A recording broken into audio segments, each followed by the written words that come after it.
everyone's doing good. So today I thought it'd be useful to do a quick video on my 5 top tips for writing an awesome personal statement for your midwifery application. So if you are planning to apply in September and you want to get a head start, or if you just want some general personal statement tips, then keep watching.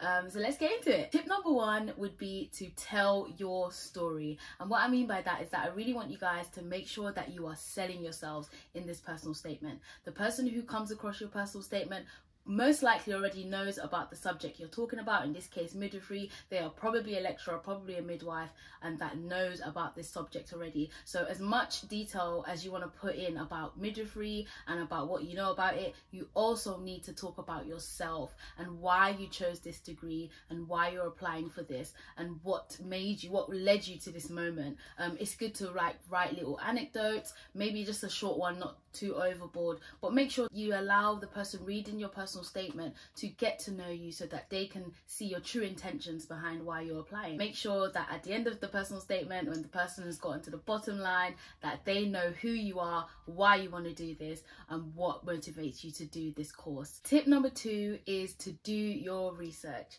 By this, I don't just mean searching up what a midwife does, searching up what happens in labour and all of that good stuff. What I want you guys to do, and what will make you look even more professional and even more involved and passionate about the course, is to search up the current affairs that are happening in maternity services. What is being discussed right now? What are the hot topics that are being, spoken about on panels, on podcasts? What have you listened to recently that, that really touched you or really sparked your interest in a certain area of maternity? Or what have you read recently that, concerned you about midwifery and something that you really want to add to or tackle? You need to speak about what's going on, what the current affairs are, so that the person reading your personal statement can really understand that, wow, this person has gone the extra mile, they know what's going on in maternity services, and they are interested in the whole of midwifery and not just babies. Examples for this, I can give you some things to read up upon. You should look at the Ockenden report. That's something that's really big right now in maternity service in the UK. You can look at different statistics and reports that have been found. In my personal statement, I spoke about how Black women are 4 times more likely to die in childbirth, spoke about other ethnic minorities as well, and the report around that, and how that was really concerning for me, and that was one of my motivations for choosing the course. So yeah, search about something in maternity that interests you, that makes you concerned, that makes you feel a type of way, and talk about it. They want to know about these things, and it makes you seem more interesting, because you're not just talking about, the academic side of midwifery. You're talking about practical stuff, you're talking about real stuff that's going on right now, and it shows that, you're up to date and you're constantly keeping in check with what's going on with midwifery. Tip number 3 would be to don't just say that you love babies. It's so tempting to literally say, I want to be a midwife because I love babies and I love looking after children, but the reality is that in midwifery you don't spend as much time as you think with babies. What we are about in midwifery is looking after women, and we're all about women's health. So talk more about women's health. What do you love about women's health? What motivates you to get involved in women's health and maternity services? Don't speak about babies, because we don't look after babies. I mean, obviously there is time in the postnatal period where we are looking after babies and doing checks and stuff, but our role doesn't revolve around babies. So please, please, please, cannot say it enough, don't talk about babies in your personal statement. Tip number 4 is to talk about your transferable skills. Make sure you talk about the skills that you've picked up over the years that that would apply to midwifery or can be transferred into the midwifery setting. So for example, if you haven't been able to get any experience in midwifery or do any shadowing or any volunteering, things like that, first of all, I would encourage you to try and look out for these opportunities. It's always good to add that into your personal statement. But if you haven't, and you're in a position where you haven't done that, so for example, I didn't, talk about the transferable skills that you have, that that a midwife needs. When have you been under pressure and been able to deliver desirable outcomes?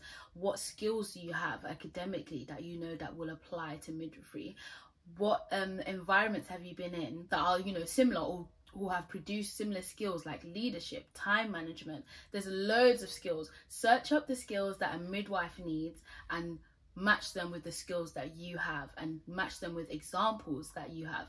Obviously the word count is a bit tight, so do pick and choose the best ones. I think a really important one to mention is working under pressure or working in intense situations and still being able to, you know, focus and deliver, because that is what happens to midwives on a daily basis. You know, you can have high risk pregnancies, you can have pregnancies and deliveries and labours that completely turn around and go wrong. So make sure that you're talking about your skills, the skills that you have that you believe will be valuable to the role of a midwife.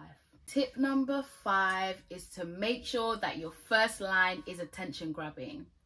Now, don't do clickbait, don't do something cheesy. Like, it can be a punchline but not a cheesy one. Like, you want them to read this first line and be like, oh wow, I want to know more. Who is this person? You know, make sure that it's grabbing, like it's gripping, like it's almost sort of makes you feel like it's a cliffhanger. Don't write a cliffhanger, but just write something not too dramatic, but something that is like, you know, short, sweet, straight to the point, and makes you want to read more. You know, it's really important because that is the first thing that they are reading about you, and some people will make an assumption from that first line. So you need that first line to be perfect. You need that first line to be grabbing and gripping and just like really intriguing, so that they can continue reading and have that first impression of, wow, I want to know more about this person. They're already excited to read your personal statement. So that is a really important tip. That's all from me, guys. I hope you found this video really helpful. I know it was a quick one, but I just wanted to give you quick tips to write the best personal statement that you can. So good luck with writing. Let me know how you get on. Let me know if you found the tips useful. And yeah, I'll see you guys in my next video. Bye.